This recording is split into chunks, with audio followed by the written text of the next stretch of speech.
Indian ഭരണഘടനയുമായി ബന്ധപ്പെട്ട രണ്ടാമത്തെ ക്ലാസ്സാണ്. അപ്പോൾ കാണാത്തവരുണ്ടെങ്കിൽ മുന്നേ ഉള്ള ക്ലാസ് കയറി കാണുക.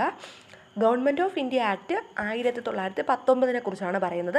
മൊണ്ടേഗു ചെംസ്ഫോർഡ് ഭരണ പരിഷ്കാരം അഥവാ മോൺഫോർഡ് പരിഷ്കാരം എന്നറിയപ്പെടുന്നത് government of India act 1919 1919 government of India ആക്ടിന് ആധാരമായ റിപ്പോർട്ടാണ് മോൺഫോർഡ് റിപ്പോർട്ട്. 1918 ജൂലൈയിലാണ് പ്രസിദ്ധീകരിക്കുന്നത്. ബ്രിട്ടീഷ് വൈസ്രോയി ആയിരുന്ന ചെംസ്ഫോർഡ് പ്രഭുവിൻ്റെയും സ്റ്റേറ്റ് സെക്രട്ടറി ആയിരുന്ന മൊണ്ടേഗു പ്രഭുവിൻ്റെയും നേതൃത്വത്തിൽ ഇന്ത്യയിൽ നടപ്പിലാക്കിയ ഭരണമാറ്റങ്ങളെയാണ് മൊണ്ടേഗു ചെംസ്ഫോർഡ് ഭരണ പരിഷ്കാരം എന്നറിയപ്പെടുന്നത്. പ്രവിശ്യകളിൽ ദ്വിഭരണം ഏർപ്പെടുത്തിയ ഭരണ പരിഷ്കാരം ഏതെന്ന് ചോദിച്ചാൽ മൊണ്ടേഗു ചെംസ്ഫോർഡ് ഭരണ പരിഷ്കാരമാണ്. ഇന്ത്യയിൽ ദ്വിമണ്ഡല സമ്പ്രദായം ആദ്യമായി നിർദ്ദേശിച്ചത് മൊണ്ടേഗു ചെംസ്ഫോർഡ് ഭരണ പരിഷ്കാരത്തിലൂടെയാണ്. ഈ നിയമപ്രകാരം വൈസ്രോയിയുടെ എക്സിക്യൂട്ടീവ് കൗൺസിലിലെ 6 അംഗങ്ങൾ കമാൻഡർ ഇൻ ചീഫ് ഒഴികെ 3 പേർ ഇന്ത്യക്കാരായിരിക്കണമെന്ന് നിഷ്കർഷിക്കുന്നത് 1919 ഗവൺമെൻറ് ഓഫ് ഇന്ത്യ ആക്ടിലാണ്.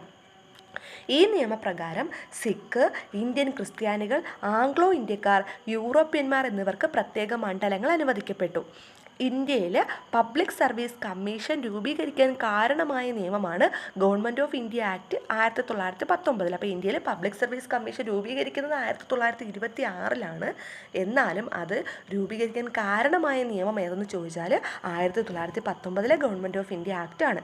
ബ്രിട്ടീഷ് ഇന്ത്യയിൽ ആദ്യമായി സ്ത്രീകൾക്ക് വോട്ട് ചെയ്യാനുള്ള അവകാശം നൽകിയ നിയമം ചോദിച്ചാലും ഗവൺമെൻറ് ഓഫ് ഇന്ത്യ ആക്ട് 1919.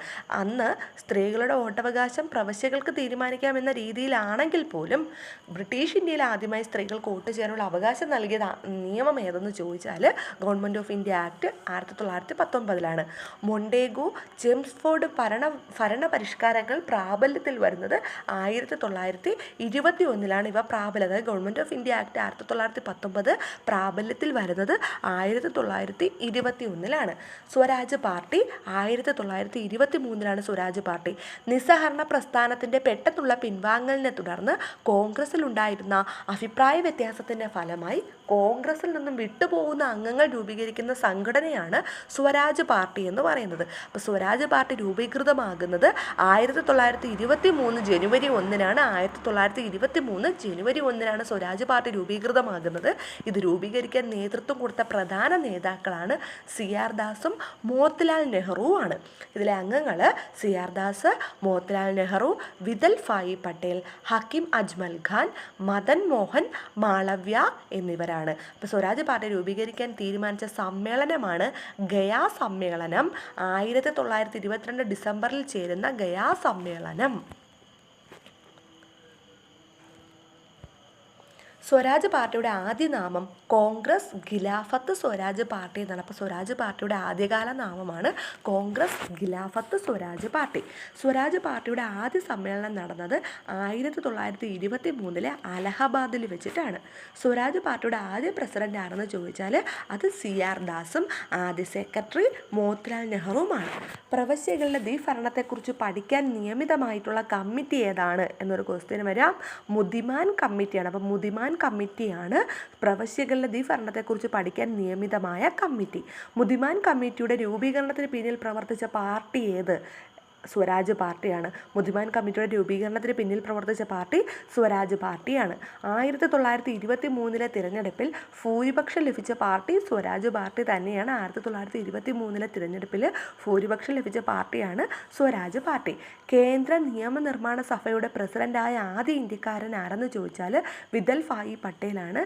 1925 ഇന്ത്യക്കൊരു ഭരണഘടനാ നിർമ്മാണ സഭ വേണമെന്ന ആവശ്യം ഉന്നയിച്ച ആദ്യ രാഷ്ട്രീയ പാർട്ടിയാണ് സ്വരാജ് പാർട്ടി. അപ്പോൾ ഇന്ത്യക്ക് ഒരു ഭരണഘടനാ നിർമ്മാണ സഭ വേണമെന്ന ആവശ്യം ആദ്യമായി ഉന്നയിച്ച പാർട്ടി ഏതെന്ന് ക്വസ്റ്റ്യൻ വരാം.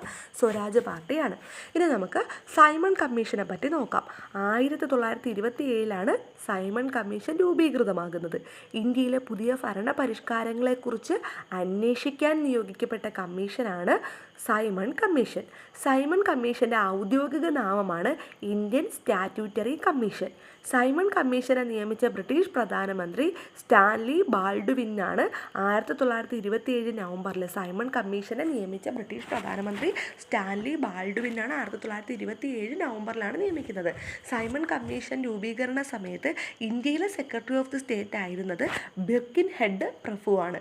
സൈമൺ കമ്മീഷൻ ഇന്ത്യയിൽ വരുന്നത് 1928 ഫെബ്രുവരി 3-നാണ്. അപ്പോൾ 1928 ഫെബ്രുവരി 3-നാണ് സൈമൺ കമ്മീഷൻ ഇന്ത്യയിൽ വരുന്നത്. സൈമൺ കമ്മീഷൻ ഇന്ത്യ സന്ദർശിച്ചപ്പോൾ ഇന്ത്യയിലെ വൈസ്രോയി ആയിരുന്നത് ഇർവിൻ പ്രഭു. അപ്പോൾ ഇർവിൻ പ്രഭുവിൻ്റെ കാലത്താണ് സൈമൺ കമ്മീഷൻ ഇന്ത്യ സന്ദർശിക്കുന്നത്. സൈമൺ കമ്മീഷൻ്റെ ചെയർമാൻ ജോൺ സൈമൺ ആണ്. സൈമൺ കമ്മീഷൻ്റെ ചെയർമാനാണ് ജോൺ സൈമൺ. സൈമൺ കമ്മീഷനിൽ ആകെ 7 അംഗങ്ങളായിരുന്നു ഉണ്ടായിരുന്നത്. സൈമൺ കമ്മീഷൻ അംഗമായതിനു ശേഷം ബ്രിട്ടീഷ് പ്രധാനമന്ത്രിയായ വ്യക്തിയാണ് ക്ലെമന്റ് ആറ്റ്ലി. ഇമ്പോർട്ടൻ്റ് ആണ്. സൈമൺ കമ്മീഷനിൽ അംഗമായതിനു ശേഷം പിന്നീട് ബ്രിട്ടീഷ് പ്രധാനമന്ത്രിയാകുന്നത് ക്ലെമന്റ് ആറ്റ്ലിയാണ്. ഓൾ വൈറ്റ് കമ്മീഷൻ എന്നറിയപ്പെടുന്നത് സൈമൺ കമ്മീഷനെയാണ്. ഇതിലെ അംഗങ്ങളായിരുന്നത് Clement Attlee, John Simon, Vernon Hartshorn, Edward Cadogan, Donald Howard, George Lane Fox, Harry Levy Lawson എന്നിവരാണ്. സൈമൺ കമ്മീഷനെ ഇന്ത്യയിൽ ബഹിഷ്കരിക്കാനുള്ള കാരണം സൈമൺ കമ്മീഷനിൽ ഒരു ഇന്ത്യക്കാരൻ പോലും ഇല്ലായിരുന്നു എന്നതായിരുന്നു. സൈമൺ ഗോ ബാക്ക് എന്ന മുദ്രാവാക്യം രൂപപ്പെടുത്തിയത് യൂസഫ് മെഹ്റലിയാണ്. അപ്പോൾ സൈമൺ ഗോ ബാക്ക് എന്ന മുദ്രാവാക്യം രൂപപ്പെടുത്തിയത് ആരാണ്? യൂസഫ് മെഹ്റലിയാണ്. ഷെഡ്യൂൾഡ് കാസ്റ്റ് എന്ന പദം ആദ്യമായി ഉപയോഗിച്ചത് സൈമൺ കമ്മീഷനിലാണ്. ഷെഡ്യൂൾഡ് കാസ്റ്റ് എന്ന പദം ആദ്യമായി ഉപയോഗിച്ചത്. സൈമൺ കമ്മീഷനെതിരെ ഇന്ത്യയിൽ ഉയർന്ന മുദ്രാവാക്യം ഏതെന്ന് ചോദിക്കും. സൈമൺ ഗോ ബാക്ക് ആണ് ഈ മുദ്രാവാക്യം രൂപപ്പെടുത്തിയത്. യൂസഫ് മെഹ്റലിയാണ്. സൈമൺ കമ്മീഷനെ ബഹിഷ്കരിക്കാനുള്ള പ്രമേയം പാസാക്കിയ കോൺഗ്രസ് സമ്മേളനം മദ്രാസ് സമ്മേളനമാണ്. 1927 MA അൻസാരി പ്രസിഡൻ്റായിട്ടുള്ള മദ്രാസ് സമ്മേളനത്തിലാണ് സൈമൺ കമ്മീഷനെ ബഹിഷ്കരിക്കാനുള്ള പ്രമേയം പാസാക്കിയത്. സൈമൺ കമ്മീഷനെതിരെ ലാഹോറിൽ നടന്ന പ്രതിഷേധത്തെ തുടർന്ന് പോലീസിൻ്റെ ലാത്തി ചാർജിൽ മരണപ്പെട്ട വ്യക്തിയാണ് ലാലാ ലജ്പത് റോയി. ലാലാ ലജ്പത് റോയാണ്, ഇമ്പോർട്ടൻ്റ് ആണ്. മദ്രാസിൽ സൈമൺ കമ്മീഷനെതിരെ പ്രകടനം നയിച്ചത് ടി പ്രകാശമാണ്. മദ്രാസിലെ സൈമൺ കമ്മീഷനെതിരെ പ്രകടനം നയിച്ചത് ടി പ്രകാശം. സൈമൺ കമ്മീഷനുമായി സഹകരിക്കാൻ ബ്രിട്ടീഷ് സർക്കാർ രൂപീകരിച്ച അഖിലേന്ത്യാ സഹകരണ കമ്മിറ്റിയുടെ ചെയർമാനായിരുന്നത് സി ശങ്കരൻ നായരാണ്. സൈമൺ കമ്മീഷൻ തിരികെ പോകുന്നത് 1929 മാർച്ച് 3-നാണ്. സൈമൺ കമ്മീഷൻ റിപ്പോർട്ട് സമർപ്പിക്കുന്നത് 1930 മെയ് 27-നാണ്. ഇന്ത്യ ഗവൺമെൻറ്റും ഇന്ത്യയിലെ സംസ്ഥാനങ്ങളും തമ്മിൽ ബന്ധം മെച്ചപ്പെടുത്തുന്നതിനായി 1927 നിയമിക്കപ്പെട്ട കമ്മിറ്റിയാണ് ബട്ട്ലർ കമ്മിറ്റി. അപ്പോൾ ഇന്ത്യ ഗവൺമെൻറ്റും ഇന്ത്യയിലെ സംസ്ഥാനങ്ങളും തമ്മിലുള്ള ബന്ധം മെച്ചപ്പെടുത്തുന്നതിനായിട്ട് 1927 നിയമിക്കപ്പെട്ട കമ്മിറ്റിയാണ് ബട്ട്ലർ കമ്മിറ്റി. ഇനി കമ്മ്യൂണൽ അവാർഡ് നോക്കാം. 1932 കമ്മ്യൂണൽ അവാർഡ് ഇന്ത്യയിലെ പിന്നാക്ക സമുദായക്കാർക്ക് പ്രത്യേക നിയോജക മണ്ഡലങ്ങൾ ഏർപ്പെടുത്തിയ ആദ്യ പരിഷ്കാരമാണ് കമ്മ്യൂണൽ അവാർഡ് 1932. ഇത് 1932 ആഗസ്റ്റ് 16-നാണ് ഇത് വരുന്നത്. കമ്മ്യൂണൽ അവാർഡ് പ്രഖ്യാപിച്ച ബ്രിട്ടീഷ് പ്രധാനമന്ത്രിയാണ് റാംസേ മക്ഡൊണാൾഡ് ആണ്. അപ്പോൾ കമ്മ്യൂണൽ അവാർഡ് പ്രഖ്യാപിക്കുന്നത് റാംസേ മക്ഡൊണാൾഡ് ആണ്. ഇനി ഗവൺമെൻറ് ഓഫ് ഇന്ത്യ ആക്ട് 1935. ഇന്ത്യക്ക് വേണ്ടി ബ്രിട്ടീഷ് ഗവൺമെൻറ് പാസ്സാക്കിയ ഏറ്റവും ദൈർഘ്യമേറിയ നിയമമാണ് government of India act 1935.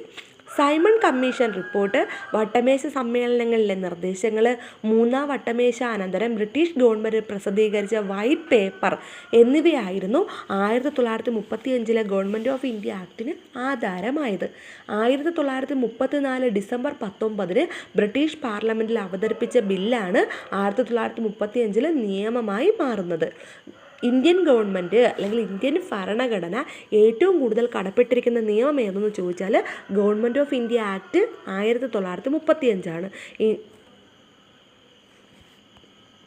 Indian ഭരണഘടനയുടെ ബ്ലൂ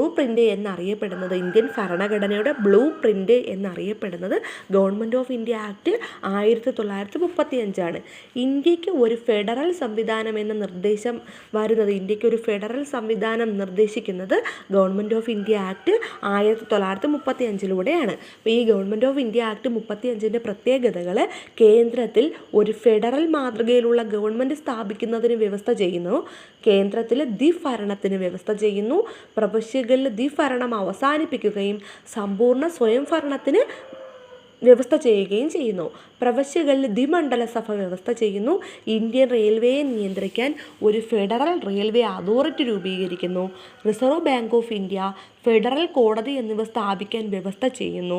1937 ഒക്ടോബർ 1 ഡൽഹിയിൽ നിലവിൽ വന്ന ഫെഡറൽ കോടതിയാണ് 1950 ജനുവരി 28 ഇന്ത്യയുടെ സുപ്രീം കോടതിയായി മാറുന്നത്.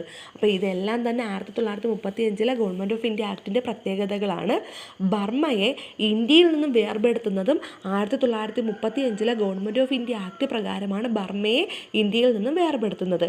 1935 ഗവൺമെൻറ് ഓഫ് ഇന്ത്യ ആക്ട് പാസ്സാക്കിയത് വെല്ലിംഗ്ടൺ പ്രഭു വൈസ്രോയി ആയിരുന്നപ്പോഴാണ്. ഇദ്ദേഹമാണ് വെല്ലിംഗ്ടൺ പ്രഭുവാണ് 1935 ഗവൺമെൻറ് ഓഫ് ഇന്ത്യ ആക്ട് പാസ്സാക്കുന്നത്. 1937 ഗവൺമെൻറ് ഓഫ് ഇന്ത്യ ആക്ട് നിലവിൽ വന്നപ്പോൾ ലിൻ ലിത്കോ പ്രഭു ആയിരുന്നു വൈസ്രോയി ആയിരുന്നു. അപ്പോൾ 1937 ഈ നിയമം നിലവിൽ വരുന്നത്. അന്ന് ലിൻ ലിത്കോ പ്രഭു ആയിരുന്നു വൈസ്രോയി.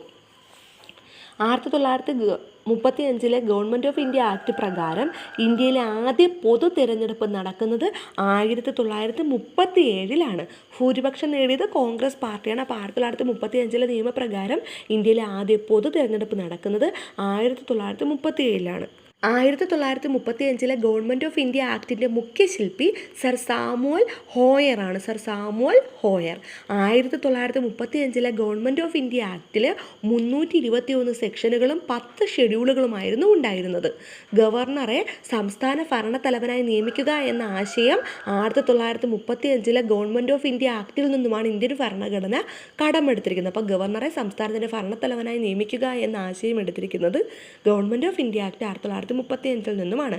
ശക്തമായ ബ്രേക്കുള്ളതും എന്നാൽ എഞ്ചിനില്ലാത്തതുമായ യന്ത്രം, അടിമത്തത്തിൻ്റെ രേഖ എന്നിങ്ങനെ ഗവൺമെൻറ് ഓഫ് ഇന്ത്യ ആക്ട് 1935 വിശേഷിപ്പിക്കുന്നത് ജവഹർലാൽ നെഹ്റുവാണ്. അപ്പോൾ ശക്തമായ ബ്രേക്കുള്ളതും എന്നാൽ എഞ്ചിനില്ലാത്തതുമായ യന്ത്രം, അടിമത്തത്തിൻ്റെ രേഖ എന്നിങ്ങനെ ഗവൺമെൻറ് ഓഫ് ഇന്ത്യ ആക്ട് 1935 വിശേഷിപ്പിച്ചത് ജവഹർലാൽ നെഹ്റുവാണ്. ഇനി ആഗസ്റ്റ് ഓഫർ, ക്രിപ്സ് മിഷൻ ഇതെല്ലാം നമുക്ക് നോക്കണം. അതെല്ലാം അടുത്ത ക്ലാസ്സിൽ നോക്കാം.